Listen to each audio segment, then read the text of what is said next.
Estamos de regreso en la mañana con nuestro segmento La Consulta y nos acompaña la doctora Marlene de Gracia. Ella es ginecóloga obstetra y está aquí para hablarnos de un tema sumamente importante para las mujeres, sobre todo porque arranca el año y siempre pues nos agendamos con las diferentes actividades y todo lo que tiene que ver con el tema de nuestra salud. Buenos días y bienvenida a En la Mañana. Buenos días, chicas. Gracias por el espacio. Marlene, algo sumamente importante. Inició el 2025 y uno dice, bueno, no hice esto el año pasado, me toca revisar qué tengo que hacer en materia de salud y me agendo cuáles son las citas específicas y cuáles son las especialidades que tengo que atender. ¿Por qué es importante arrancar el año con esa visita al ginecólogo? Bueno, nuestra salud femenina es una de las cosas más primordiales, ya que tenemos dentro de nuestro aparato reproductor varios sitios en los cuales podemos tener patologías. Entonces, siempre es recomendable hacerlo anualmente, por ende, qué cosa más fácil de que estamos iniciando el año, iniciamos nuestro control y empezamos con el pie derecho. Bueno, también es importante tomar en cuenta, Marlene, y lo conversábamos detrás de cámara, que muchas pacientes pues se agendan cada 6 meses, una vez al año. ¿Cuál debe ser la fecha correcta y dependiendo del padecimiento o dependiendo de la edad específicamente de la paciente? Pero ¿qué sería lo ideal? ¿Cada cuánto tiempo se debería realizar esta visita al ginecólogo? Exactamente. Según o lo más común, la edad es, la regularidad es anual y dependiendo en esa revisión anual que encontremos, nosotros podríamos tener que necesitar hacer controles más regulares. Dentro de eso, dependiendo cada 6 meses, si tenemos que realizar algún tipo de citología o PAP un poco más regular para llevar un control de alguna patología que hayamos encontrado o si tenemos que darle algún tipo de tratamiento hormonal y verlo cada 3 meses para ver nuestra respuesta, pero en mensaje estándar cada vez al año deberíamos ir, aunque sea como mínimo. No nos podemos saltar el control anual, eso es algo primordial para nosotros. Créanme que a veces la paciente se descuida o se nos olvida porque la rutina que llevamos actualmente es muy pesada, las que somos mamás, la esposa, etcétera. O sea, hay muchas cosas que cuidar, pero esencialmente la salud es primero y debemos ponernos nosotras primero. Y precisamente, ¿cuáles serían esos exámenes que hay que realizarse en esos controles anuales, por ejemplo? Exacto, si ya tenemos edad reproductiva activa, deberíamos tener el Papa Nicolau o la citología todos los años. Además de eso, dependiendo si ya tenemos más de 40 años, deberíamos realizarnos nuestra mamografía anual. Además de eso, dentro de la mamografía, si tenemos antecedentes familiares muy importantes, podríamos tener que realizar exámenes para detectar patologías tempranas de mama a partir de los 30. Estas partes hay que individualizarlo mucho, dependiendo también nuestra genética. Hay familias en las cuales ya las pacientes ya se estudian porque mi abuela tuvo, mi prima tuvo, mi hermana tuvo y ya van a otro tipo de controles genéticos y ya este tipo de pacientes ya tenemos que empezar a vigilarla a partir de los 30 años y con exámenes diferentes, tipo resonancias magnéticas, etcétera, que cada una debe individualizar con su médico de ginecólogo de cabecera en este caso. A partir de los 30 años el tema de la mamografía, Marlene, pero la resonancia. Ok, y también en el tema de la mamografía sería a partir de qué edad? De los 40. Ok. Y la regularidad anual. Ok, importante esa anotación, sobre todo porque muchas seguidoras nos preguntan ese tema acerca de con cuánta periodicidad se puede realizar este tipo de exámenes. Sí, exactamente. Recordemos siempre que lo ideal de toda patología y sobre todo la patología de cáncer es la detección temprana. Entonces, si nosotros, créanme que a veces podemos tener una paciente que no tiene nada o no se ve nada o no se evidencia nada, un ultrasonido o un reporte normal de mamas y al año siguiente ya tenemos algo sospechoso que tenemos que estudiar más allá. Entonces no es lo mismo hacerlo con una evolución de 1 año que hacerlo con una evolución de 2, 5, etcétera. Entonces tanto el tratamiento como diagnóstico va a ser un poquito más complicado si lo vamos espaciando. Entonces sí, definitivamente, si tengo factor de riesgo dentro de mi familia, un ultrasonido y una resonancia magnética a partir de los 30, muy particularmente familias con mutaciones del gen BRCA, que es un gen que nos ayuda a disminuir la incidencia o a atacar la incidencia del cáncer de mama en particular. Si en mi familia hay esa mutación, yo a partir de los 30 años y además de eso, a partir de 10 años antes de la persona más joven que ha tenido esa patología, debo empezar a mis chequeos mucho más regulares. Hablando de chequeos, ¿qué rol juega el ultrasonido pélvico o el transvaginal en estos chequeos rutinarios anuales? Exactamente, esto es algo que definitivamente en los últimos años, en la evolución de los equipos que tenemos, en la evolución de la disponibilidad que tenemos de los equipos, yo creo que ya casi todos nosotros los ginecólogos tenemos un ultrasonido en nuestras consultas y hacemos detección temprana de muchas patologías. No todas las patologías ginecológicas van a dar tempranamente un síntoma. Ya te digo, hay pacientes que tienen fibromas muy grandes, pero por la localización que tienen todavía no dan dolor o todavía no dan sangrado, pero si yo a esa paciente todos los años le hago su ultrasonido, me doy cuenta que tiene un fibroma de 5 centímetros.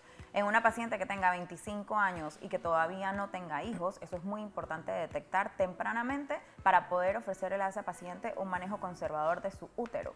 Entonces, eso solamente lo vamos a poder captar mediante un ultrasonido pélvico o un ultrasonido transvaginal.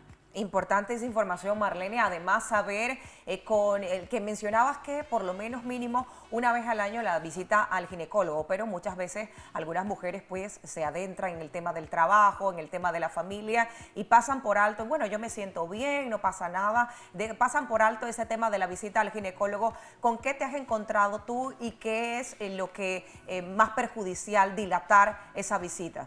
Definitivamente una de las cosas más tristes es encontrarse con el cáncer. El cáncer, ya sea, sobre todo el cáncer de cervix, es una enfermedad detectable bastante temprano, siempre y cuando hagamos el diagnóstico correcto, se tome la muestra del sitio correcto, podemos hacer diagnósticos bastante tempranos y poder ofrecerle a nuestros pacientes una mejor esperanza de vida después de un diagnóstico como el cáncer. Y definitivamente, o sea, no necesariamente tiene que ser una paciente con muchos factores de riesgo. En Panamá la particularidad del virus es que es muy agresivo. Hay pacientes que tú puedes tener una evolución muy rápida. Generalmente la literatura habla de que las lesiones se desarrollan en 5 años, etcétera, pero en la actualidad hemos visto la evolución un poco más rápido y por ende, por eso es muy, muy, muy importante y es el tema de hoy de que hay que ir anualmente para nuestro control. ¿Cuáles serían esos síntomas que la mujer puede sentir y alarmarse y adelantar su cita entonces al ginecólogo? Correcto. Mira, dentro de todo, en la edad reproductiva, los sangrados después de tener relaciones, eso es muy importante. Si eso no es normal, tienes que ir a tu ginecólogo si tienes esta sintomatología. Además de esto, cuando tengas irregularidades del sangrado, ya sea me viene la regla 2 veces al mes o de repente no me viene, pero no estoy embarazada, eso no es normal en ninguna paciente, así que esto hay que ir. Además de esto, si ya estamos en la etapa de la menopausia, o sea, ya no me vino la regla por un año en esas edades y de repente presento un sangrado, por más que sea manchita o lo que sea, tengo que ir al ginecólogo. Literal, todos los sangrados irregulares son síntomas de alarma, pero como nosotras las mujeres estamos acostumbradas a sangrar, a veces normalizamos este tipo de síntomas y es la parte del mensaje de que no hay que normalizarlo, hay que asistir, hay que hacerse caso, si se sienten cosas diferentes, los calores no siempre son perimenopausia o menopausia, entonces de la parte hormonal hay bastante que estudiar y bastante que ver en las pacientes y no normalizarlo y pensar de que estamos estresadas o la regla no me viene porque estoy estresada o porque tengo un examen o lo que sea, eso no es normal. Así que hay que asistir al ginecólogo cuando tenemos este tipo de irregularidades en lo que nosotras ya nos conocemos. Y regularmente, Marlene, para estar claritas en este tema, no necesariamente tiene que ser después de los 40 o de los 40 en adelante, este tipo de síntomas. Es correcto, en cualquier edad, o sea, cualquiera de estos síntomas no es normal.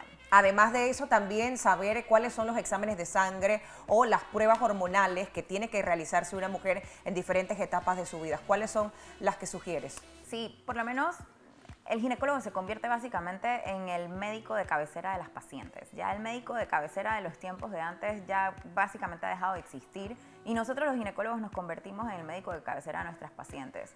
Entonces nosotros tenemos básicamente que hacer como el primer pantallazo de nuestras pacientes, el hemograma, las pruebas renales, el perfil lipídico para ver sobre todo en nuestras pacientes perimenopáusicas y actualmente en la calidad de alimentación y vida sedentaria que tenemos podemos encontrar unos pacientes jóvenes con hipercolesterolemias, o sea, colesterol alto, triglicéridos altos, prediabetes, ya inclusive encontramos pacientes con diabetes y nosotros somos la persona de que sabemos que la paciente va a sentarse ahí una vez al año. Entonces esa es una oportunidad de captar a esa paciente y de ahí entonces derivarla a donde ella necesite y requiera, ya sea porque tenga la presión alta, porque tenga el colesterol alto. Dentro de la parte hormonal, nosotras siempre, una de las patologías más comunes es la parte de las tiroides. Siempre hay que buscarla.